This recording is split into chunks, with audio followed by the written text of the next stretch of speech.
ఈరోజు మనం ఇంటర్వ్యూ చేయబోతున్నాం. ఎందుకంటే గతంలో ఎస్పీ గారిని, గుంటూరు జిల్లా ఎస్పీ గారిని సతీష్ గారిని చేశాము. స్పెషల్ బ్రాంచ్ డిఎస్పీని అండ్ సౌత్ డిఎస్పీని చేసాం. ఇప్పుడు గుంటూరు సిటీలో పశ్చిమ నియోజకవర్గం అంటేనే అందరూ తలమానికంగా, ఎందుకంటే చాలా కాన్సన్ట్రేషన్గా గమనిస్తూ ఉంటారు. అందరు పొలిటికల్ లీడర్సే కానీ, క్రైమే కానీ, ఎవ్రీథింగ్ అక్కడ అంటే ఫైనాన్షియల్ సంబంధించినవి కానీ, సివిల్ మ్యాటర్స్ ఎవ్రీథింగ్ అక్కడ మొత్తము కలిసి ఉంటూ ఉంటుంది ఇష్యూస్ కానీ ఏదన్నా. ఈ కోణంలో చూసుకుంటే మరి పశ్చిమ నియోజకవర్గంలో చూసుకుంటే మరి పశ్చిమ DSP deputy superintendent of police K Aravind గారితో ఈరోజు మన 6 న్యూస్ ఇంటర్వ్యూ. నమస్తే అండి. నమస్తే మేడం. సార్, మీ ఇక్కడున్న కొన్ని ఇష్యూస్ మీద మాట్లాడుకునే ముందు అసలు ఇంతకీ అరవింద్ గారు ఎవరు? నేను ఇంజనీరింగ్ చేశానండి. మా ఫాదర్ అడ్వకేట్. ఇంజనీరింగ్ చేశారు? ఏ ఇయర్? 2015లో ఇంజనీరింగ్ పాస్డ్ అవుట్ అయ్యానండి. ఎలక్ట్రికల్ అండ్ ఎలక్ట్రానిక్స్ ఇంజనీరింగ్లో కర్నూలులో పుల్లారెడ్డి ఇంజనీరింగ్ కాలేజ్ నుంచి పాస్డ్ అవుట్ అయ్యాను. మా ఫాదర్ అడ్వకేట్, మా మదర్ నర్సింగ్ కాలేజ్లో పనిచేసేవాళ్ళు. సబ్సిక్వెంట్గా అప్పటి నుంచి సివిల్ సర్వీసెస్కి ప్రిపేర్ అవుతూ వచ్చాను. మధ్యలో ఒక 2 years జాబ్ చేశాను, కానీ నేను ప్రిపరేషన్ కంటిన్యూ చేశాను. ఏ జాబ్ చేశారు? 2 years సాఫ్ట్వేర్లో చేశాను. సాఫ్ట్వేర్లో చేశారు, ఓకే. తర్వాత పంచాయత్ సెక్రటరీకి కూడా ఒక 2 years జాబ్ చేశానండి. ఈ ప్రాసెస్లో 2020లో నాకు పెళ్ళయింది. నా వైఫ్ శ్వేత, తను సాఫ్ట్వేర్ జాబ్ చేస్తుంది. ఇక్కడైనా లేకపోతే హైదరాబాద్లో చేస్తుంది. నాకు ప్రీవియస్ కంపెనీలో పరిచయం తను. సో తప్పకుండా లవ్ మ్యారేజ్, ఓకే. పెళ్లి చేసుకున్న తర్వాత తన సపోర్ట్ కూడా ఉండింది. పెళ్ళైన తర్వాత మా పేరెంట్స్, మా బ్రదర్, మా అత్తమామల సపోర్ట్, వీళ్ళందరి సపోర్ట్తో ఈ సివిల్ సర్వీస్ ప్రిపరేషన్ కంటిన్యూ చేసేవాడిని. 2022లో గ్రూప్ 1 రిజల్ట్లో నాకు డిఎస్పీగా సెలెక్ట్ అయ్యాను. ఓకే. అంటే మీరు మీ బ్యాక్గ్రౌండ్లో ఎవరైనా పోలీసుగా ఎవరైనా ఉన్నారా, అయితే ఏదన్నా అంటే సంఘటన జరిగితే ఇన్స్పైర్ అవుతామంటారు కదా, అలా వచ్చారా, లేదా మీ ఎడ్యుకేషన్ పరంగా చూసుకుంటూనే వచ్చారా? అంటే మా ఫ్యామిలీ బ్యాక్గ్రౌండ్లో చిన్నప్పుడు మాకు పెద్ద పోలీస్ ఫ్యామిలీ ఏం తెలీదు. తర్వాత మా ఫాదర్ మాత్రం అడ్వకేట్ అండి. అట్లా కొంచెం సొసైటీ మీద అవేర్నెస్ ఉండేది. నా వైఫ్ వాళ్ళ ఫాదర్ మాత్రం ఏఎస్ఐగా జాబ్ చేస్తారు. తర్వాత మా మామనే నాకు ఫస్ట్ పోలీస్ డిపార్ట్మెంట్లో తెలిసిన వ్యక్తి. ఆయన హానెస్టీ కానీ, ఆయన కూడా చాలా ఇంటిగ్రిటీతో ఉండేవాళ్ళు. Core to the honesty to the core అంటారు కదా, అట్లా చాలా ఇంటిగ్రిటీతో ఉండేవాళ్ళు. సో అక్కడ నాకు పోలీస్ మీద ఇంకొంచెం పాజిటివ్ ఇంపాక్ట్ ఆయన వల్ల కూడా కలిగింది. సో వీళ్ళందరి కామన్ థింగ్. ఇంకోటి ఏంటంటే నాకు చిన్నప్పటి నుంచి పోలీస్ అవ్వాలి అని మీకైతే ఉంది, ఓకే. ఈ సివిల్ సర్వీస్ ప్రిపరేషన్ కూడా నేను ఐపీఎస్ అవ్వాలి అనే డ్రీమ్తోనే స్టార్ట్ చేశాను. తర్వాత గ్రూప్ 1లో కూడా డిప్యూటీ సూపరింటెండెంట్ ఆఫ్ పోలీస్ అవ్వాలనే కోరుకున్నాను, అదే వచ్చింది. అంటే గ్రూప్ 1లో కూడా మనం ఏం అవ్వాలని కూడా మెన్షన్ ఉంటుందా? వాటి మీద కూడా నాకు ఆప్షన్స్ అడుగుతారు. డిఫరెంట్ సెట్ ఆఫ్ జాబ్స్ ఉంటాయి. డిప్యూటీ కలెక్టర్స్, డిఎస్పీస్ కానీ, ఆర్టీఓ మనం సెలెక్ట్ చేసుకోవాలి. Depends on the rank. అది మన ప్రయారిటీ బట్టి మనకు వచ్చి అలొకేట్ చేసే పోస్ట్ మనం ఫస్ట్ ప్రయారిటీగా పెట్టుకోవచ్చు, మనకి ఏది కావాలంటే. మీకు ర్యాంక్ ఎంత వచ్చింది? ఆ ర్యాంక్ అవన్నీ మాకు ఇంకా ఏపీపీఎస్సీ డిక్లేర్ సెలెక్ట్ అయ్యారు. ఓన్లీ సెలెక్టెడ్ లిస్ట్ మాత్రమే ఇచ్చారు. గ్రూప్ 1 ఐఏఎస్ ఆఫీసర్ అనగానే ఒక తలనొప్పిగా చెబుతూ ఉంటారు. యాక్చువల్ అమ్మో తెలివైన వాళ్ళే ఇది. ఎవరైనా పిల్లలు కొంచెం తెలివిగా, యాక్టివ్గా, హైపర్గా ఉంటే ఐఏఎస్ ప్రిపేర్ చేయండి, గ్రూప్ రాయించండి అంటారు. ఏంటి ఆ ప్రత్యేకత? అంత కష్టమా? అంత నాలెడ్జ్ అది? ఇండియాలో అంటే మన సొసైటీలో ఈ పబ్లిక్ సర్వీసెస్లో ఉండడం కానీ, టాప్ క్రీమ్ జాబ్స్ అంటారు కదా, వాటి మీద ఆ ప్యాషన్ చాలా ఉంది. సో అట్లా మీరు ఈ రోజుల్లో ఎక్కువ అంటే పబ్లిక్ సర్వీసెస్ గురించి ప్రిపేర్ అవ్వడం అనేది జనరల్ స్టూడెంట్స్ చాలామంది కోరుకుంటూ ఉండడం జరుగుతుంటుంది. అట్లా నాకు కూడా కాలేజ్ డేస్లో ఏం థాట్ లేదు, కానీ లేటర్ ఫేజ్ ఆఫ్ ది అంటే నా గ్రాడ్యుయేషన్ కంప్లీట్ అయ్యే పీరియడ్కి ఏదైనా పబ్లిక్ సర్వీస్ జాబ్ చేస్తే బాగుంటుంది అనే థాట్ స్టార్ట్ అయింది. తర్వాతలో యూపీఎస్సీకి ప్రిపేర్ అయ్యాను. ఒక 4 attempts ఇచ్చాను, అందులో 2 times మెయిన్స్ దాకా వెళ్ళాను. తర్వాత ఈ ప్రాసెస్లో గ్రూప్ 1లో సెలెక్ట్. ఓకే సార్, నాకు ఒక డౌట్.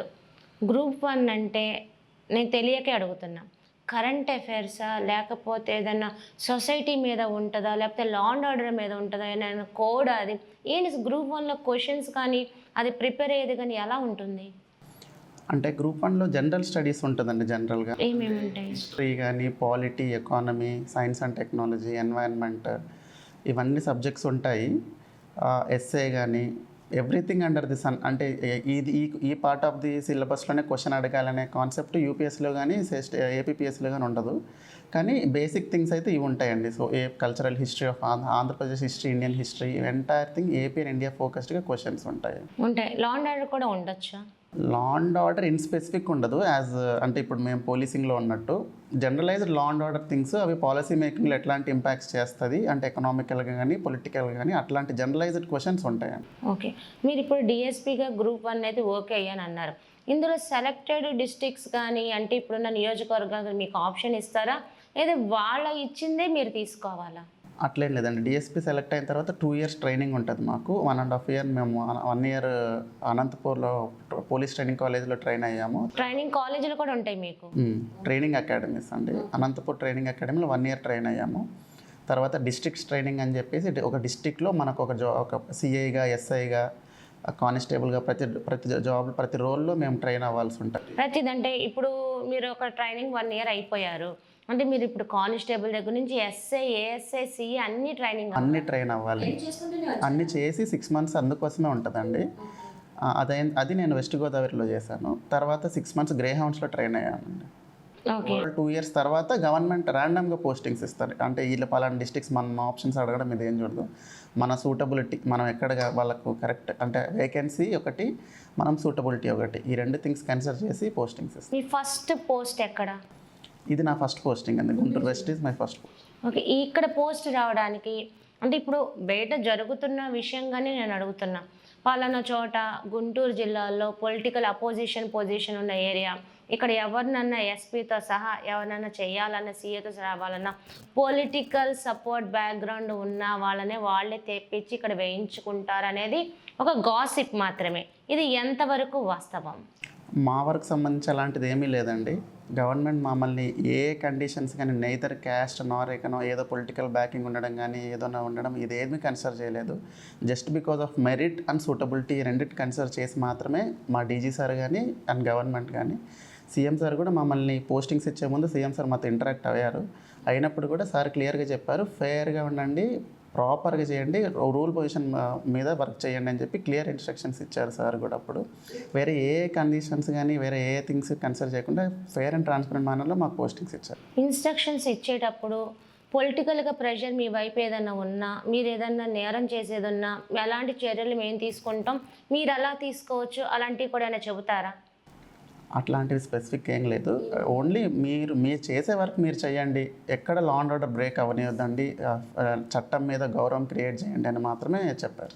ఓకే, చెప్పారు. ఇప్పుడు మీరు ఈ డిఎస్పీగా గుంటూరు వచ్చినప్పటి నుంచి ఇక్కడ వాతావరణం కొత్త, కానీ ట్రైనింగ్ అయ్యి వచ్చారు కదా, మరి ఇక్కడ గుంటూరు మీకు ఎలా అనిపిస్తుంది ఈ పొజిషన్? అంటే ఇక్కడికి వచ్చిన తర్వాత one of the busiest sub divisions అండి. అంటే నాకు మంచి ఎస్పీ సార్ ఉన్నారు, ఐజీ సార్ కానీ మంచి ఎస్పీ సార్ ఉన్నారు, ప్రాపర్గా గైడ్ చేస్తారు అన్ని విషయాల్లో. కానీ జనరల్గా లా అండ్ ఆర్డర్ ఇష్యూస్ కానీ లేదంటే ఎప్పుడు విఐపి మూమెంట్ ఉండడం కానీ, కలెక్టరేట్ కానీ అదర్ ఇంపార్టెంట్ గవర్నమెంట్ ఎస్టాబ్లిష్మెంట్స్ ఉండడం వల్ల కానీ, కోర్ట్ కాంప్లెక్సెస్, అంటే one of the busiest sub division. ప్రతిరోజు ఏదో ఒక రకంగా ఏదో ఒక యాక్టివిటీ జరుగుతూ ఉంటుంది. అలాగనే క్రైమ్ కూడా ఉంటుంది. లా అండ్ ఆర్డర్ వర్క్ ఒక హెక్టిక్గా నడుస్తూ ఉంటుంది, క్రైమ్ కూడా నడుస్తూ ఉంటుంది. ఈ రోజుల్లో మనం అనుకున్నట్టే కాలేజ్ ఎడ్యుకేషన్ ఇన్స్టిట్యూషన్స్ కానీ, మాస్ ఏరియాస్ కానీ ఇవన్నీ ఏరియాస్ ఉండడం వల్ల ఈ గాంజా ప్రోన్ ఏరియాస్ ఉండడం ఇవన్నీ కూడా ఉంటుంది. సో మల్టీ ప్రోన్ స్ట్రాటజీ మేము చూస్తున్నామండి, అన్నింటినీ బ్యాలెన్స్ చేసుకుంటాం. రాజకీయ రక్తం మరుగుతున్న గడ్డ గుంటూరు జిల్లా. ఎందుకంటే ఇక్కడ చూసుకునే opposition, high court, law and order, everything ఈ గుంటూరు జిల్లాలోనే ఉన్నారు, మీకు తెలిసిందే. మరి ఇక్కడ మీ మీద రాజకీయ ఒత్తిడి ఎంతవరకు ఉంది, దానికి తొలగుతున్నారా? అంటే being one of the capital area ఉండడం వల్ల ఆబ్వియస్లీ పొలిటికల్ ప్రెషర్ అంటే ఎప్పుడు లైమ్ లైట్లో ఉండే ప్లేస్ గుంటూరు. అంటే నా మీద పొలిటికల్ ప్రెషర్ అయితే ఇప్పటివరకు లేదండి. ఏదన్నా ఉన్నా కూడా ఫెయిర్గా ఏదన్నా అవకాశం ఉంటే చూడండి అని మాత్రమే చెప్తారు. కానీ ఏదన్నా అవకాశం ఉన్నా దాంట్లో లీగాలిటీ ఏమన్నా ఉన్నా, జస్టిస్ ఏమన్నా ఉంటే చేయమని చెప్పడం తప్పిస్తే ఎలాంటి ప్రెషర్ కానీ ఇప్పటివరకు నా మీద అయితే లేదండి. ఎటు లేదు. ఇంకొకటి ఏంటంటే ఇప్పుడు క్రైమ్ రేటు గుంటూరు జిల్లా ఈరోజే మీరు చూశారు, భార్యాభర్తల గొడవ, భర్త చంపేయడం అన్నీ. ఇలాంటి క్రైమ్ రేటు గతంలో కంటే మీరు వచ్చినప్పుడు ఈ రేషియో ఎంతవరకు తగ్గింది, పెరిగింది? జనరలైజ్డ్గా ఓవరాల్ నెంబర్ ఆఫ్ క్రైమ్స్ తీసుకుంటే 30% ఇంక్రీజ్ ఉన్న నెంబర్ మేము స్పెసిఫిక్గా హెడ్ వైజ్ తీసుకున్నప్పుడు క్రైమ్ అగైన్స్ట్ ఉమెన్ కానీ మేము టార్గెట్ చేసే థింగ్స్ అంటే ఎస్పీ గారి ప్రయారిటీస్ కానీ, డీజీ సార్ ప్రయారిటీస్ కానీ, క్రైమ్ అగైన్స్ట్ ఉమెన్ కానీ, ఈ రౌడీ షీటర్ యాక్టివిటీస్ కానీ లేదంటే ఈ గాంజా రిలేటెడ్ క్రైమ్స్ కానీ గాంజా రిలేటెడ్ కన్సంప్షన్ తాలూకు థింగ్స్ కానీ ఇవన్నీ థింగ్స్ మేము స్పెసిఫిక్గా కంట్రోల్ చేస్తున్నామండి. అంటే 307 కానీ అంటే పొలిటికల్ బ్యాక్డ్ ఉన్న మర్డర్స్ కానీ లేదంటే రౌడీ షీటర్ ఇన్వాల్వ్ అయి ఉన్న మర్డర్స్ కానీ డివైడ్ చేస్తూ ఉంటారు. ఇవన్నిటిని మేము ఫోకస్ చేసిన హెడ్స్ మాత్రం డెఫినెట్గా కంట్రోల్ చేస్తున్నాం. రౌడీ షీటర్ స్పెసిఫిక్గా చాలా బాగా కంట్రోల్ చేస్తున్నాం. ఇప్పుడు రౌడీ షీటర్స్ ఇప్పుడు ఎలాగుందంటే ప్రజెంట్ వాళ్ళు రౌడీ షీటర్స్ అని తెలిసినా కొంచెం వాళ్ళకు రిఫరెన్స్లు కానీ రకరకాలుగా కూడా ఉంటూ ఉంటాయి. వాళ్ళ మీద చర్యలు తీసుకొని లేరు, వాళ్ళు మీ మీద కొంచెం జులుం చేసే కూడా వేరే రకంగా ఉంటాయి. ఇలాంటి వాటిని మీరు ఎలా హ్యాండిల్ చేస్తారు? రౌడీ షీటర్ అనే అతనికి ఎలాంటి బ్యాకింగ్ ఉన్నా కూడా మేము ఎక్కడా తగ్గట్లేదు. రౌడీ షీటర్ ఖచ్చితంగా అతను ఏదైనా ఇల్లీగల్ యాక్టివిటీస్లో పార్టిసిపేట్ చేస్తున్నాడంటే మాత్రం అతన్ని చాలా గట్టిగా ట్రీట్ చేస్తున్నాము. అతని వల్ల ఏదన్నా క్రైమ్ కానీ క్రైమ్ రిలేటెడ్ యాక్టివిటీస్ అతను పార్టిసిపేట్ చేసినా అతను సోర్స్ అయినా అతనికి ఉన్న ఏ బ్యాకింగ్ని మేము కన్సిడర్ చేయట్లేదు. అతను కూడా రెగ్యులర్గా వీక్లీ కౌన్సిలింగ్ అటెండ్ అవ్వాల్సిందే. అతని మీద ఉన్న పాత కేసెస్ని మేము ట్రయల్ మానిటర్ చేస్తున్నాము. అంత నిజంగా కొంచెం మాకు చాలా న్యూసెన్స్ క్యాండిడేట్ అంటే మేము డిఫరెంట్ టెక్నిక్స్తో పీడియాక్ ప్రపోజల్స్ కానీ ఎక్స్పెరిమెంట్ పెట్టడం కానీ ఆల్ అదర్ థింగ్స్ మీద మేము అతని మూమెంట్స్ మీద వాచ్ చేస్తున్నాం. రౌడీ షీటర్ అనే అతనికి ఏ బ్యాకింగ్ ఉన్నా వీ డోంట్ కన్సిడర్ దట్. అంటే ఒక రౌడీ షీటర్ వలన డిస్టర్బెన్స్ ఒకరికి 10 డిస్టర్బెన్స్ వస్తుంటే ఎవరినైనా నగర బహిష్కరణ చేసే విధంగా మీకు ఉందా? కొంతమంది మీద ఆల్రెడీ నగరంపాలెం స్టేషన్లో ఒక 3 మీద పీడియాక్ ప్రపోజల్స్ రెడీ చేశామండి. అరండల్పేట్ పోలీస్ స్టేషన్ సంబంధించి ఒక్కరి మీద ఎక్స్పెరిమెంట్కి రెడీ చేస్తున్నారు. ఎందుకని? వాళ్ళ యాక్టివిటీస్ అంటే రిపీటెడ్గా క్రైమ్లో ఇన్వాల్వ్ అయి ఉన్నా మేము కంట్రోల్ చేస్తున్నా, వీక్లీ కౌన్సిలింగ్కి వస్తున్నా, మళ్ళీ ఏదో ఓపెన్ డ్రింకింగ్లో పార్టిసిపేట్ చేసి లేదంటే బార్స్ దగ్గర ఇంకోటి గొడవల్లో ఇన్వాల్వ్ అవుతూ రిపీటెడ్గా మాకు చాలా న్యూసెన్స్ క్రియేట్ చేస్తున్నారు. రిమాండ్కి వెళ్తారు, వస్తారు, మళ్ళీ ఏదో ఒక యాక్టివిటీలో ఉంటున్నారు. ఇలాంటి వాళ్ళని మేము కంట్రోల్ చేసే మా మెజర్స్ మేము తీసుకుంటున్నాము. లా అండ్ ఆర్డర్ ప్రకారం ముద్దాయిని పోలీసులు చేసుకోకూడదు, దూషించకూడదు. ప్రతి స్టేషన్లో కానీ సీసీ ఫుటేజ్ ఉండాలంటున్నారు. తీరా ఇప్పుడు నేను ఎందుకు ఈ మాట అడుగుతున్నానంటే ఒక ముద్దాయిని శిక్షించందే అంటే మీరు చేసుకొని ఒక గట్టి దెబ్బ కొట్టండి, పోలీసులనే భయం ఎక్కడ ఉంటుంది? అసలు పోలీసులనే రెస్పెక్ట్ ఉంటుందా? భయం ఉండదు కదా. మరి ఇప్పుడు పోలీసులు అనుకోవాలా లేకపోతే పోస్ట్ మ్యాన్లు అనుకోవాలా? రౌడీ అంటే ఎవరిని కూడా మేము పోలీస్ స్టేషన్ తీసుకొచ్చి కొట్టడం లాంటి థింగ్స్ ఏం చేయట్లేదంటే డిఫరెంట్ థింగ్స్ ఉన్నాయి. మేము వాళ్ళ మీద కేసెస్ రిజిస్టర్ చేస్తాము, ఆ కేసెస్ని కంటిన్యూస్గా మానిటర్ చేస్తాము, రిమాండ్కి పంపిస్తాము, వాళ్ళ ఆ కేసెస్ మీద ట్రయల్ మానిటరింగ్ చేస్తాము, స్పీడీ ట్రయల్ కంటిన్యూ చేస్తాము, అతను తొందరగా కన్విక్షన్ వచ్చేటట్టు చేస్తాము. సెకండ్ పీడీ యాక్ట్ ప్రపోజల్స్ కానీ ఎక్స్పెరిమెంట్ కానీ తీసుకొస్తాము.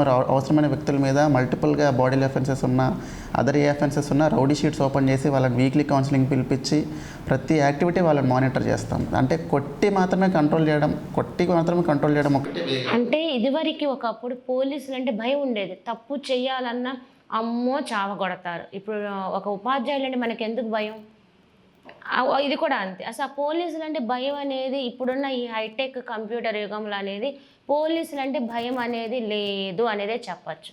మరి దీన్ని మీరు కోర్టు ద్వారా మరి మీకు ఎలాగా తెచ్చుకోవాలనుకుంటున్నారని ఒక డౌట్. భయం క్రియేట్ చేస్తున్నామండి. ఇన్స్టాలింగ్ ఫియర్ వాళ్ళ మైండ్లో రకరకాల టెక్నిక్స్తో చేయొచ్చు. కొట్టి మాత్రమే కాదు, రకరకాల టెక్నిక్స్తో వాళ్ళని ఆ ఫియర్ ఆ కంట్రోల్ మాత్రం అవుతుంది. అట్లా ఖచ్చితంగా అవుతుంది. అంటే ఎలా చేస్తారు ఇది మీరు? ఖచ్చితంగా ఒక చిన్న కేసులో ఒక బాడీ అఫెన్స్ లేదా ఇన్వాల్వ్ అయిన అతను తొందరగా రిమాండ్కి వెళ్ళేసి వచ్చిన వెంటనే ఒక 6 మంత్స్లో ట్రయల్ కంప్లీట్ చేసి కానీ పనిష్మెంట్ పడిందంటే ఇంకోరు ఆ కేసుని అలాంటి పని చేయడానికి ఆలోచిస్తారు. అతని మీద రౌడీ షీట్ ఓపెన్ చేస్తే మన మీద రౌడీ షీట్ ఓపెన్ రేపు పొద్దున ఏదైనా జాబ్స్కి ఇబ్బంది అవ్వడం కానీ, కంటిన్యూస్గా స్టేషన్కి వచ్చి వీక్లీ కౌన్సిలింగ్ అటెండ్ అవ్వడం కానీ, ఏది చేసినా మా నోటీస్లో పెట్టి చేయడం కానీ, ఇదంతా వాళ్ళని ఒక డిఫరెంట్ థింగ్స్లో మేము క్లచెస్లో పెట్టేసుకుంటాము. ఇలాంటి థింగ్స్ అన్నిటి వల్ల కూడా వాళ్ళకి ఆబ్వియస్లీ ఇది ఉందండి.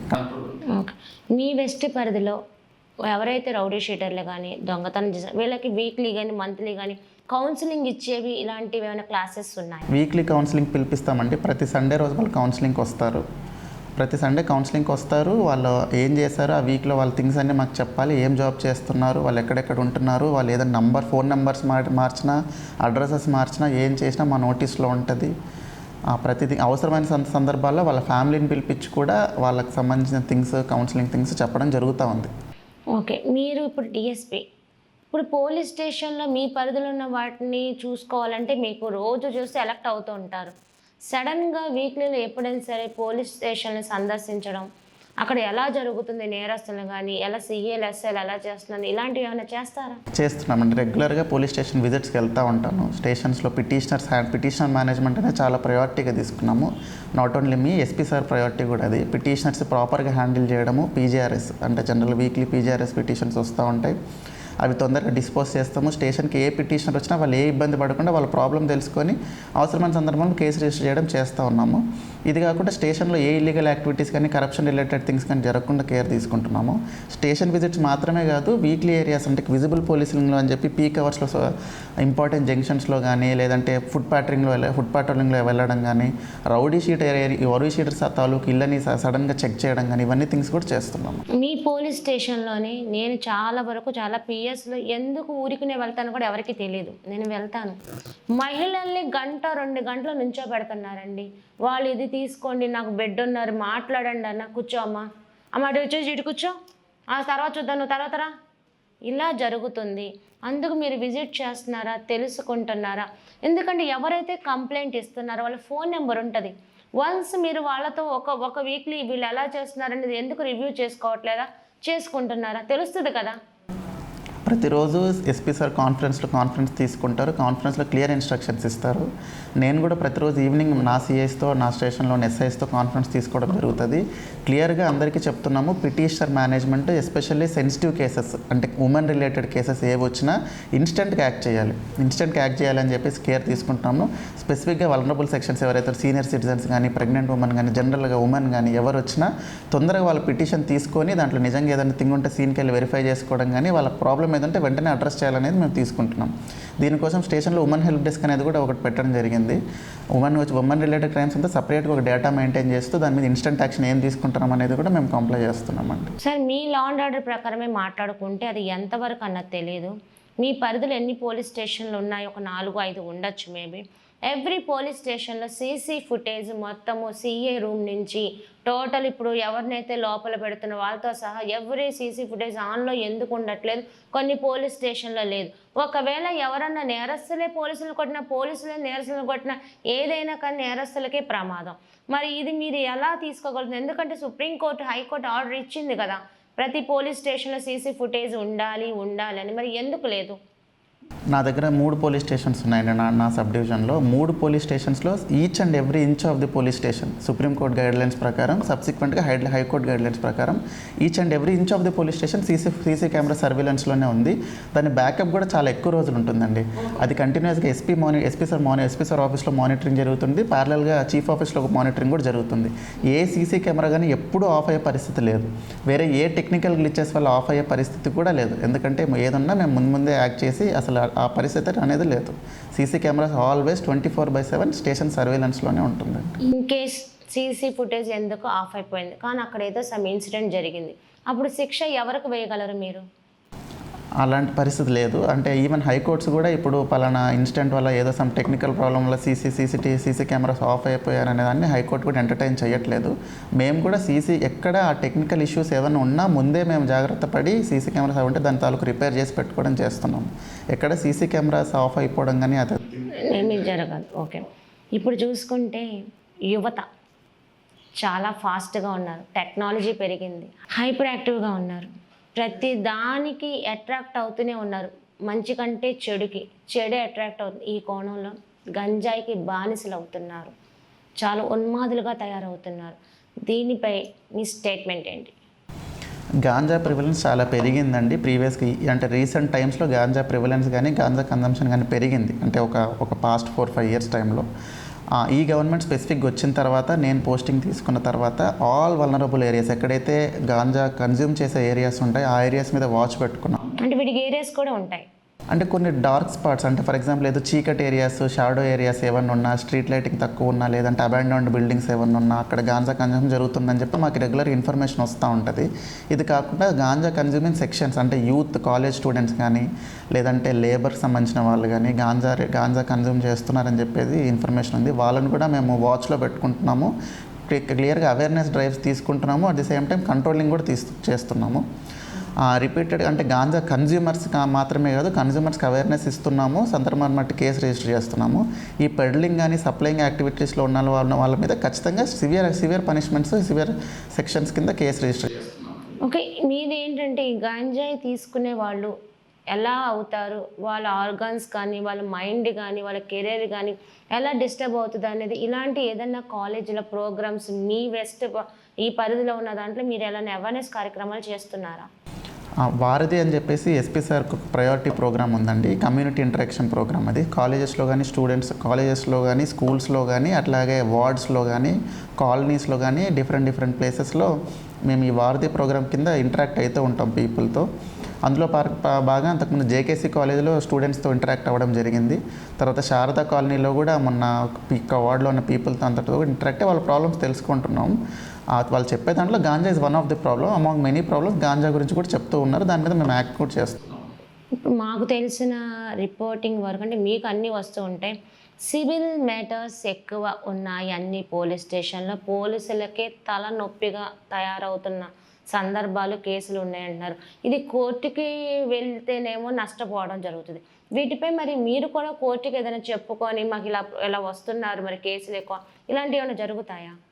జనరల్గా మాకు వచ్చే పిటిషన్స్లో నెంబర్ ఆఫ్ సివిల్ పిటిషన్ అంటే ఈ మనీ డిస్ప్యూట్స్ సంబంధించి, ఫైనాన్షియల్ డిస్ప్యూట్స్ సంబంధించిన పిటిషన్స్ వస్తూ ఉన్నాయి. అందులో కూడా మేము మా పరిధి ఏదైనా చూసుకొని దాంట్లో ఏదైనా క్రిమినల్ ఇంటెన్షన్స్ ఉంది అనే ఒకే ఒక పాయింట్ నుండి ఆ ఇంటెన్షన్ చేశారనే పాయింట్ మీదనే మేము కేసు రిజిస్టర్ చేస్తున్నాము. అదర్ సివిల్ మ్యాటర్స్ ఏమన్నా మేము కోర్టు వారు తేల్చుకోవాలని చెప్పి క్లియర్గా చెప్పేస్తున్నాము.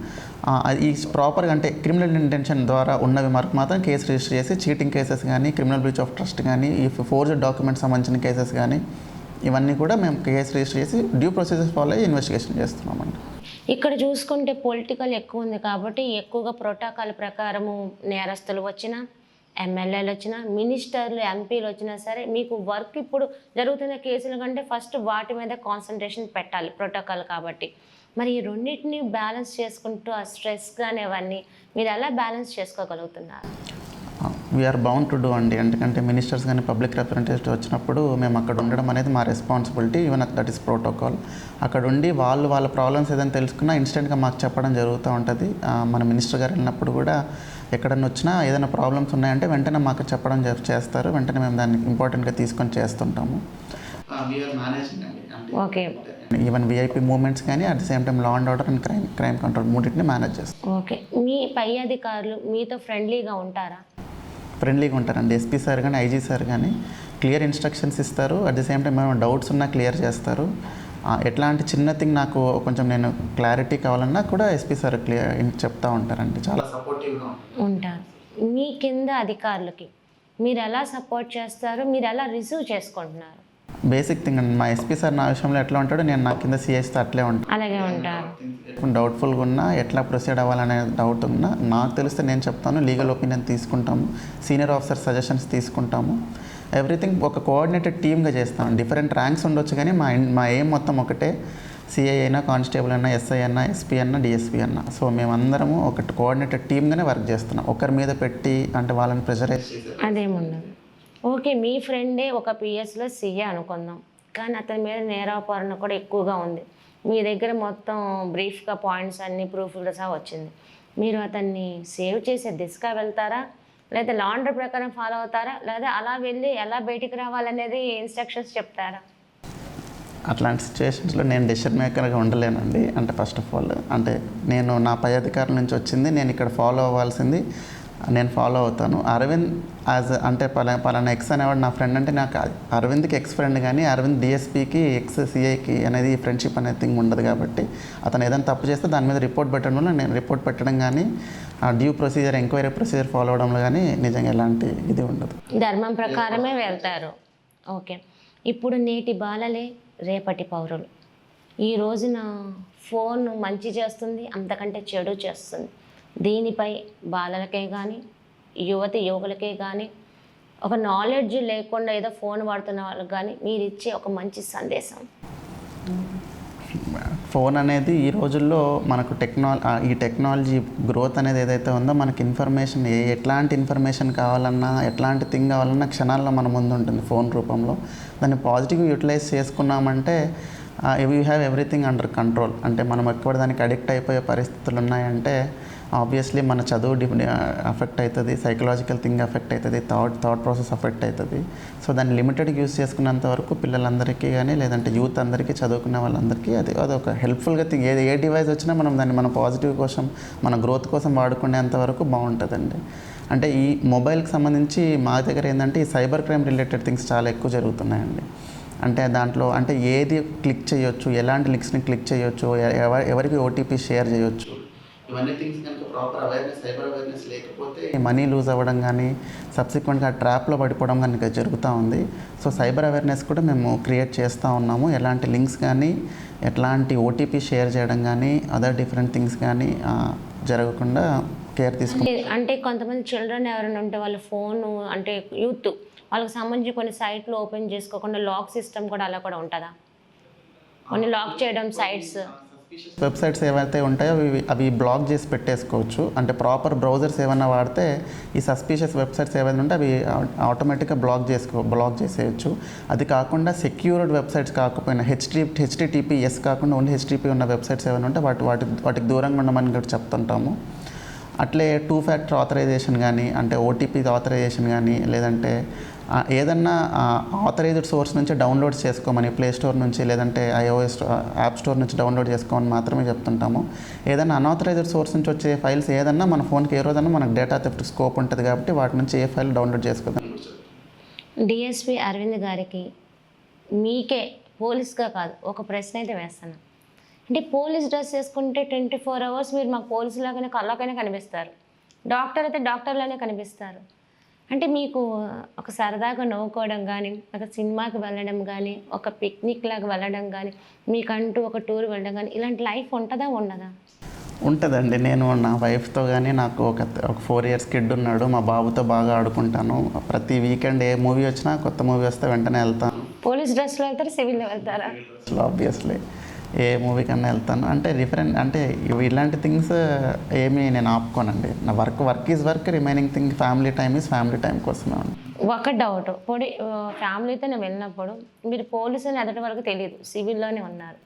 సమ్ అక్కడ ఏదో మిస్టేక్ అవుతుంది, బాబు ఎదురుగానే నేను పోలీసుని వేయాలని ఉంటారా, లేకపోతే ఒక కామన్ మ్యాన్గా ఫ్యామిలీతో వెళ్ళాము, నేను ఈ అట్మాస్ఫియర్ని ఎంజాయ్ చేయాలనుకుంటున్నాను అలా ఉంటారా? ఎలా అప్పుడు ఆ టైంకి మేనేజ్ చేస్తారు? అక్కడ జరిగే ఇంటెన్సిటీ బట్టి అక్కడ నిజంగా ఏదో వైలేషన్ జరుగుతుంది, ఏదైనా క్రైమ్ తాలూకు థింగ్ ఏదైనా జరగబోతుంది అంటే obviously police officer is 24 hours on duty. So అక్కడ నేను దాన్ని కంట్రోల్ చేయడం కానీ, దాన్ని రిస్ట్రిక్ట్ చేయడం కానీ, దాన్ని ఆపడానికి మాత్రమే ప్రయత్నం చేస్తాను. మీ లా అండ్ ఆర్డర్ని కానీ డిపార్ట్మెంట్ కానీ మరి మీడియా వాళ్ళు మేము ఎంత ఎక్స్పోజ్ చేస్తాం కదా, అసలు మా మీడియాపై మీ స్పందన ఏంటి, మీ ఆలోచన ఎలా ఉంది, మాకు ఏదైనా మెసేజ్ ఇవ్వాలనుకుంటున్నారా?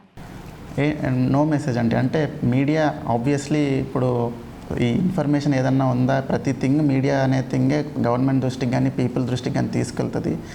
అంటే ఇట్ ఈజ్ ఓన్లీ ఒక ప్రాపర్ మీడియం ఈ ఇన్ఫర్మేషన్ కోసం కానీ.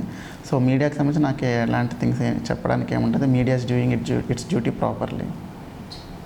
చూశారు కదా, ఇది వాళ్ళ ఇంటర్వ్యూ. మరో ఇంటర్వ్యూలో మీ శ్రావణి మిమ్మల్ని మళ్ళీ కలుస్తుంది. అంతవరకు సెలవు, నమస్కారం.